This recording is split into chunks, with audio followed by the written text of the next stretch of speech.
Ladies and gentlemen, please give a big welcome to Latent Garlands.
Slippery old things, Melodians. Alrighty. So we are Latent Garland, and the etymology of our name is a bit weird because most people know of a garland to be like a flowery wreath, but there is a sort of dated, kind of archaic meaning to it, which is it's like a collection of prose or poetry, and there's an even more archaic version that it's like a prize almost. So that's how we like to think about traditional tunes and writing our own tunes, is that we want to find something that's sort of a bit hidden, but it's sort of lovely. So that was Portish Roses. The first tune was Portish Roses, and the second tune was Cricket's March. I wrote Portish Roses in a barn at about 5 in the morning when it was raining outside, and the night before had been sort of a big ceilidh with people sleeping on the hay bales, like really sort of country stuff, and yeah, lots of lovely tunes, obviously. And Cricket's March, Irish it was introduced to me as sort of like Irish traditional, and subsequently sort of discovered that it's sort of not really. We know the name of the writers. Depends who you ask. Yeah. Willie No, I can't remember. It's not for me, sorry. Not a good look. I wouldn't There you want go. to be forgotten if I'd have written a tune like that. So, Anyway. but now we're going to play. Oh, yeah, so the first tune we're going to play is called Just One of Those Things, written by the lovely Mr. Piers Gorick, on the train on the way to my house for a rehearsal. And the second tune I wrote, it's called The Stand and Badgers, kind of about, I don't know, the badgers that live on the estate where I live, and I just my interactions with them, I guess, and yeah. All right.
So now we're going to play, well, as mentioned before, we first met on the Halsway Leveret Young Folk Musicians weekend. A couple of fellow performers, course mates are here today, and one of the exercises we did was to either try and write a tune or to adapt a tune out of the wonderful library there, and I went to my room and I wrote a tune, and then proceeded to pilfer a tune name off of the list, the 900 strong, or it's probably more than that now. More than that, 900 strong ridiculous. tunes name list that Tom Evans, one of our course mates, and indeed a New Roots alumni,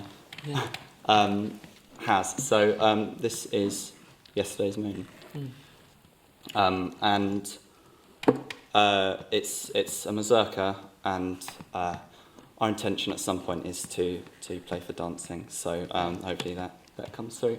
Yeah. So yeah, Yesterday's Moon. Alrighty.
And if we've got time, we'd like to play one more little set for you. Bazookies. So this first tune is called Old Lupir, and I wrote it whilst reading, I'm still reading, it's a very dense book, the Kalevala, or the Kalevala, I don't know how you pronounce it, it's in Finnish. And that's basically the Finnish Beowulf, I suppose, is the closest approximation. And there was a throwaway passage in one of the early sort of chapters where a hare has to deliver a message to a family, and they call him all sorts of names, this hare, but one of them was Old Lupir, and for some reason that name just sort of really stuck out to me. And I went for a walk and sort of thought, I'd like to write a tune someday, a wriggly tune called Old Lupir, and I came home and there it was. It just kind of appeared. So yeah, that's Old Lupir.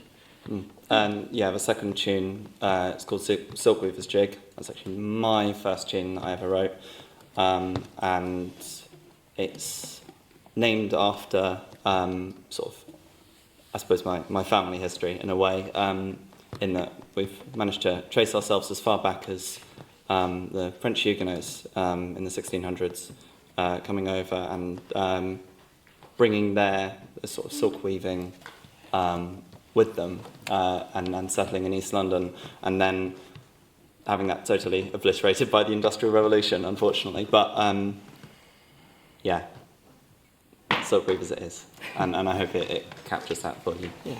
So, Thank you for having us, by the way. It's been a real honour. It has been wonderful. Yeah. All right. 2, 3, 4.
Leighton Garland, ladies and gentlemen. Thank you very much.